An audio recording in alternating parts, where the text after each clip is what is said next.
L'invité d'ici. Notre invité, Paul Dijoux, maire de la station des Ors, ancien député maire de Briançon, ancien conseiller général. Je dois oublier des mandats que vous avez obtenus.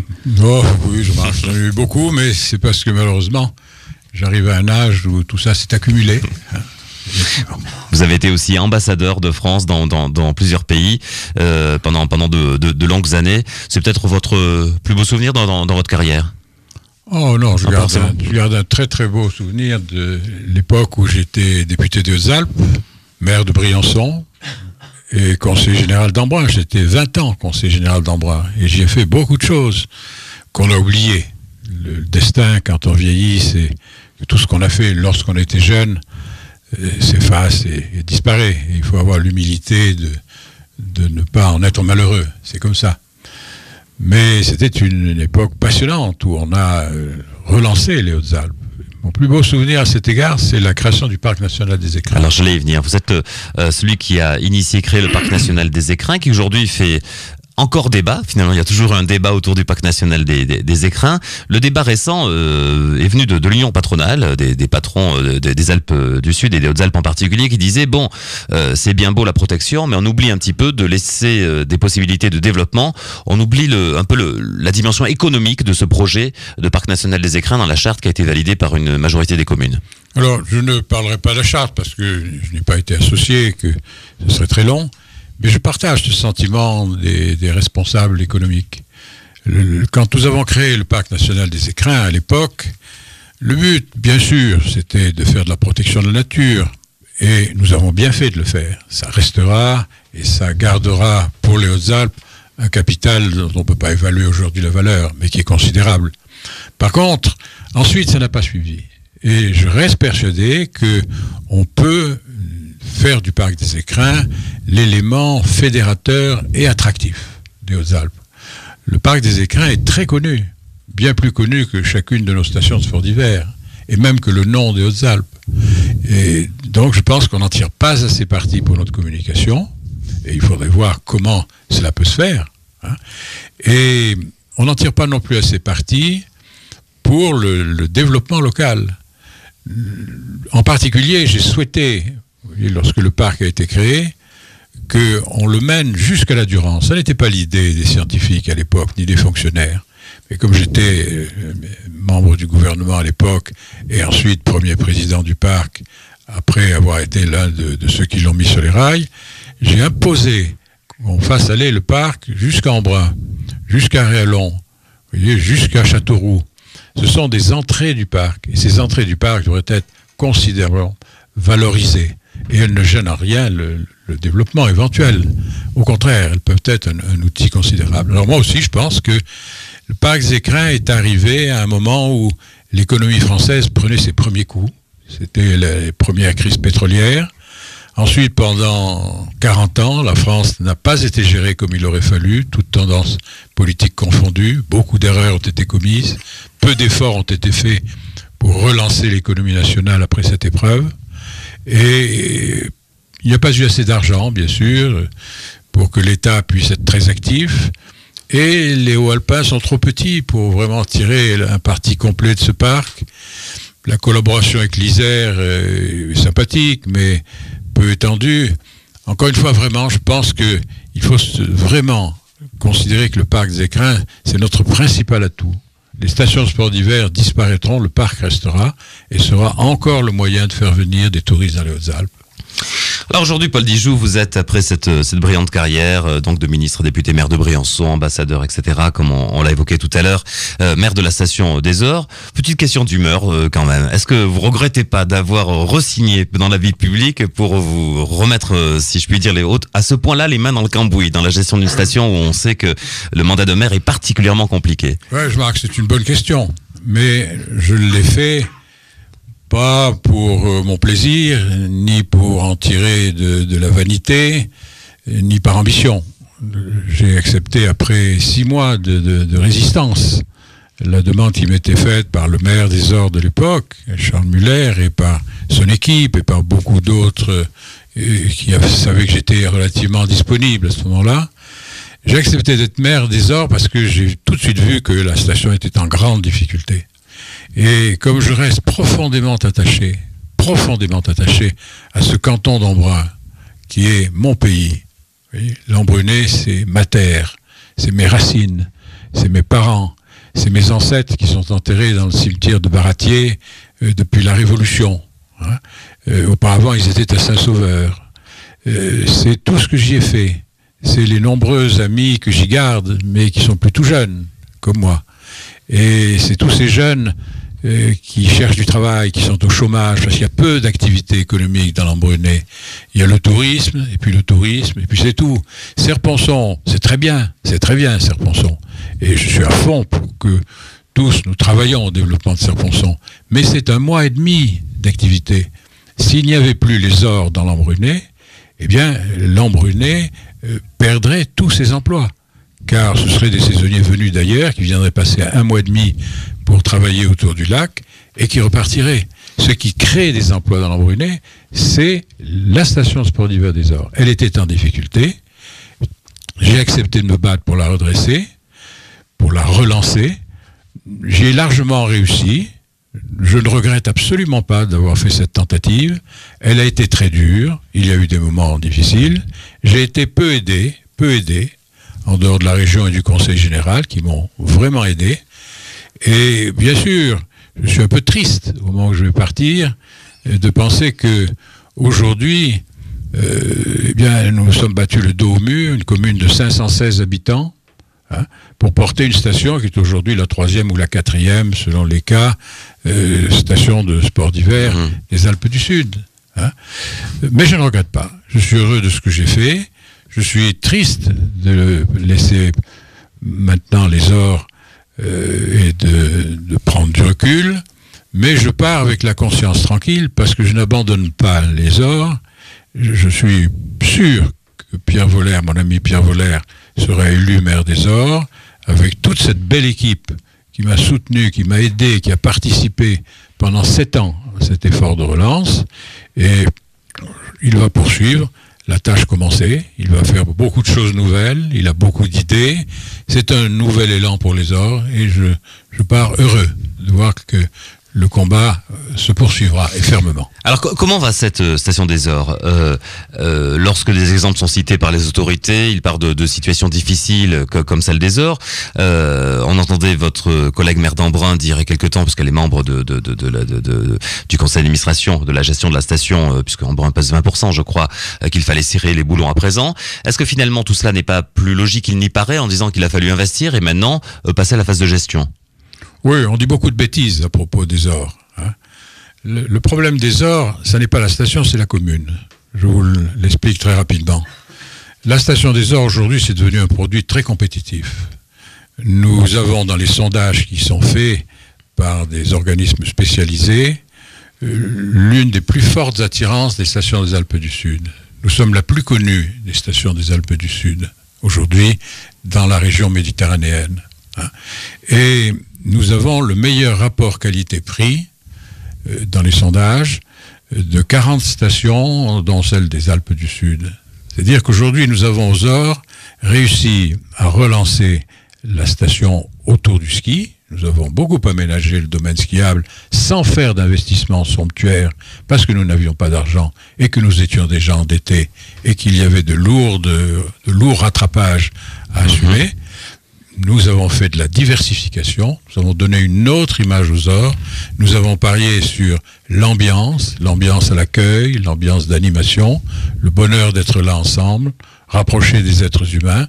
Nous avons placé notre idéal de développement très haut et nous avons largement réussi. Donc c'est un bon outil de développement, les Ors. Mais il est vrai que le retard accumulé était considérable, il a donc fallu s'endetter. Nous l'avons fait très consciemment, et nous l'avons fait très consciemment parce qu'entre-temps, nous nous sommes associés à la Caisse des dépôts et consignations, qui est l'organisme financier le plus important d'Europe, et qui est l'État français, et qui nous a choisis comme station expérimentale en quelque sorte, s'attendant à avoir d'autres situations du même type à gérer, et notre relation avec eux est très très forte. Nous avons aux Ors le plus important capital de la Semlor, en dehors de Megève, pour des SEM de sport d'hiver. C'est vous dire que nous avons une assise financière très forte. Mais, ce qui est vrai, c'est qu'il a fallu dépenser beaucoup d'argent. Il a fallu rattraper sur le domaine skiable, il a fallu recruter des collaborateurs, parce qu'aujourd'hui, dans la Semlor, tout est rassemblé. Donc, on ne veut pas dire qu'il y a trop de monde dans la Semlor, hein, c'est absurde. Et il a fallu faire un effort de communication considérable, très fort. Nous avons une année fait autant d'efforts financiers de communication que l'ensemble des stations des Alpes du Sud réunies. Alors tout ça, ça coûte cher. Donc je dirais pour résumer que les ors, c'est un bon produit. Aujourd'hui, il faut certainement rechercher comment faire des économies, parce que c'est un bon produit, mais qui, du fait du rattrapage qu'il a fallu faire très vite et très fort, coûte cher. Voilà. Mais, pour dire les choses très clairement, le problème des ors, c'est la commune. Une petite commune de 516 habitants qui a permis ce redressement, qui y a contribué, qui aujourd'hui assume toutes les activités communales sur Bois-Méan, sur ce satellite de Bois-Méan où il y a 4700 lits. Bon. Est-il légitime, Jean-Marc, est-il légitime que ce soit cette petite commune toute seule qui assume tout cela? Les ors, c'est 800 emplois, directs ou indirects, dans l'Embrunet. Les ors, c'est 80 millions de retombées économiques sur l'ensemble des Hautes-Alpes. Hein? Et les ors, écoutez bien ça, c'est 600 000 € de taxes professionnelles prélevées. Sur cette taxe professionnelle, dont une partie sensible va à la communauté de communes, en 8 ans, j'ai reçu comme aide 125 000 €. C'est tout. Nous sommes donc battus le dos au mur. Et plutôt que de vouloir rêver de rapprochement entre des stations qui sont concurrentes et qui n'ont rien en commun, les Embrunais devraient se souvenir que les ors, c'est leur station. Les élus de l'Embrunais en sont conscients. Mais maintenant, ils n'ont pas encore fait le saut. Ils le feront, j'en suis persuadé, avec mon successeur, et ils prendront leur part des charges qui pèsent actuellement sur la petite commune des Ors, qui est à bout. Voilà. Pour traduire pour nos auditeurs, pas forcément au fait de la vie publique, ce qui transparaît de vos propos, cela vise à dire c'est à échelle de l'Embrunais que doit être géré le poumon économique de ce secteur, qui est la station des Ors, c'est pas ça? Non. Encore une fois, oui. Une station de sport d'hiver, c'est une entreprise. Elle doit avoir un chef d'entreprise. Elle ne doit avoir aucun lien avec la politique et la politicaillerie telle qu'on la pratique très souvent dans les intercommunalités. Il faut donc quelqu'un qui, au jour le jour, prenne des décisions. Il faut donc qu'il y ait un chef d'entreprise aux Ors, et à partir du moment où, partageant le point de vue de Pierre-Aimé Houde, je crois que c'est nous-mêmes qui devons gérer notre station, il est clair que c'est le maire des Ors, président, directeur général de la Semlor, qui doit conduire l'action. Quand je suis arrivé, c'était un désordre complet. Les disputes entre l'Office du tourisme, la Régie des remontées mécaniques, la commune. Bon, nous avons rassemblé tout ça dans une SEM, qui n'est pas un fourre-tout. C'est une SEM très organisée, où la commune d'Embrun est représentée, participe à toutes les décisions, exprime librement son point de vue. C'est une entreprise où la Caisse des dépôts apporte une contribution très très importante et sécurise l'avenir, mais le maire des Ors, président directeur général, conduit sa station, comme le fait Pierre-Aimé Houde à Vars. C'est le bon système. Et votre attente, c'est donc que tout le monde s'implique davantage dans la SEM, c'est ça? Que les communautés de communes, et ça a été dit hier par tous les maires de stations de sport d'hiver, ne cessent de profiter des stations de sport d'hiver à sens unique et ne rendent rien aux stations de sport d'hiver qui sont leur entreprise de base. Qu'est-ce qu'il y a comme autre entreprise importante dans l'Embrunais en dehors des Ors? Les Embrunais devraient donc être soucieux de protéger, d'aider la petite commune des Ors qui est toute seule et qui ne peut rien faire de sérieux pour le bonheur de ses habitants, parce que tout l'argent, le peu d'argent dont dispose cette commune, nous le consacrons à aider la station dans les missions qui sont celles de la commune. Lorsque vous dites, je reprends votre propos, Paul Dijoux, que la commune des Ors, cette petite station, donc cette petite commune, pardon, de 500 âmes, un peu plus, qui gère la station indirectement via la Semlor est à bout, qu'est-ce que ça veut dire? Ça veut dire que, si vous voulez, nous avons à gérer aujourd'hui le nettoyage, le déneigement, la sécurité, de 4700 lits de plus. Et nous recevons en dotation de fonctionnement de l'État moins d'argent qu'on en recevait lorsque cela n'existait pas. Eh bien, aucune commune ne peut survivre à ça. Alors évidemment, la solution facile, c'est de dire regroupons, mettons ensemble des stations de sport d'hiver qui, encore une fois, sont durement concurrentes et qui se disputeront immédiatement si cela se fait. Mêlons les politiques à tout cela, gérons les ors avec une espèce de comité intercommunal. Bon, tout ça n'a aucun sens. La gouvernance, elle doit être, ce que disait Pierre Méhoud, elle doit être à ceux qui dirigent la station. Par contre, l'appui, il est pour la commune. La SEMLOR ne demande rien à la communauté de communes. Mais par contre, la commune des Ors, elle souffre. Elle souffre parce que c'est elle qui assure toutes ses missions, alors que tout le profit des Ors, il va à la communauté de communes à travers la taxe professionnelle. Et rien ne revient. Vous aviez ici même, il y a quelques mois, aussi eu des propos frappants qui ont fait date, hein, comme beaucoup de vos propos, Paul Dijoux, sur le thème, qu'on se mélange pas les pinceaux, je traduis vos propos un peu familièrement, mais qu'on ne confonde pas un petit peu les endroits où les choses se passent, et puis des petites stations à côté, comme Crévoux en particulier, qui jouent pas dans la même cour. Ne nous mélangeons pas les priorités. Vous maintenez un petit peu, vous maintenez ce point de vue ? Alors, c'est pas comme ça que je le formule. Ce que je dis, c'est que si les ors tombent, hein, ça fera plus de bruit que si c'est Crévoux. Bon. Donc, au moment où il y a eu des difficultés aux ors, en 2012, nous avons beaucoup souffert. Nous avons connu une année de fort déficit. Heureusement, la Caisse des dépôts et consignations nous a aidés. Et heureusement, nous-mêmes, nous avons fait des efforts d'économie et on s'en est sortis et on s'en sort. Maintenant, il faut attendre quelques bonnes saisons pour que nous ayons reconstitué notre épargne. Hein. Mais, encore une fois, nous avons été seuls à le vivre. Alors, comme on le disait hier, si vous voulez, il faut essayer de faire des choses ensemble, mais il faut faire ensemble des choses qui ont un sens. Et, par exemple, s'attaquer à un projet qui soit réellement commun à tous et sur lequel nous ne soyons pas en concurrence. Personnellement, je suis convaincu que les Hautes-Alpes, je ne parle pas du Guiers 3 en Brunet, hein, les Hautes-Alpes pourraient avoir une forte politique à Paris. À Paris, le marché est tellement immense que nous ne sommes pas en concurrence avec nous. Et nous aurions une forte action pour faire connaître aux Parisiens les Alpes du Sud ou les Hautes-Alpes. On peut faire l'un ou l'autre. Moi, j'aime bien les Hautes-Alpes. Parler de Serponçon, parler du parc des Écrins et parler des sports d'hiver dans les Hautes-Alpes. Ça, oui, nous pourrions le faire ensemble. Par contre, chercher à vouloir rassembler dans des entités politiques hein, des efforts qui sont essentiellement des efforts économiques, commerciaux, ça n'a aucun sens.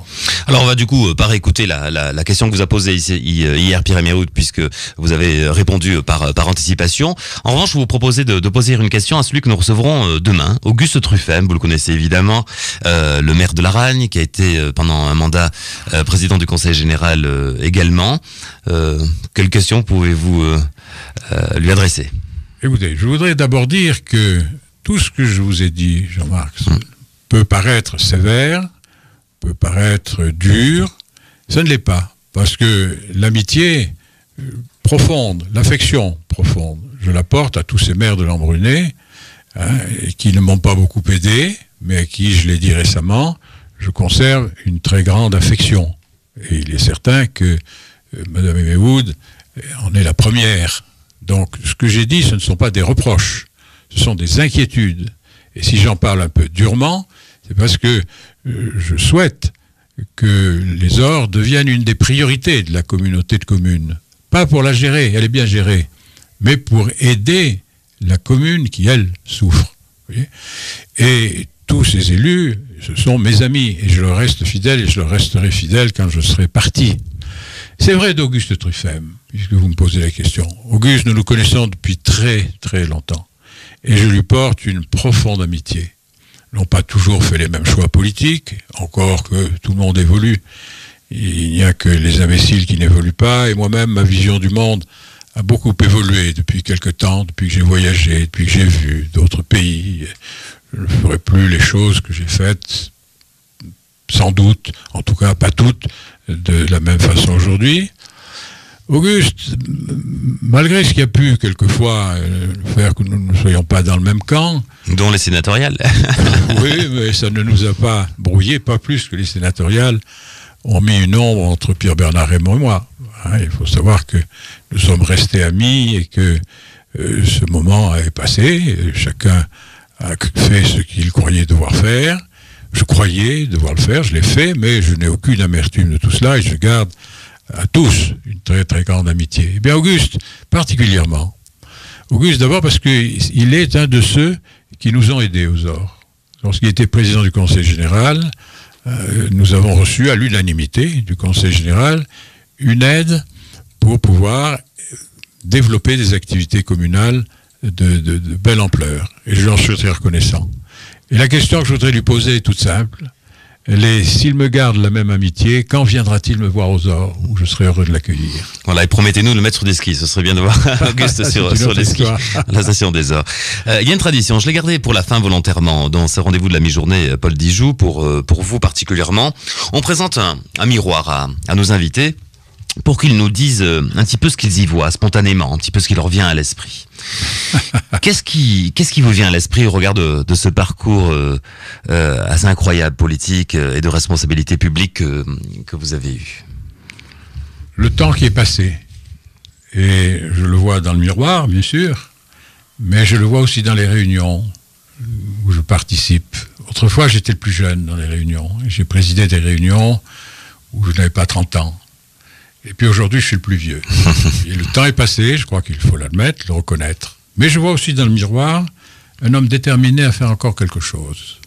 Je suis heureux de passer la main à Pierre Vollers parce qu'il va donner un nouvel élan aux ORS. Et c'est normal, j'ai passé 8 ans, à lui maintenant.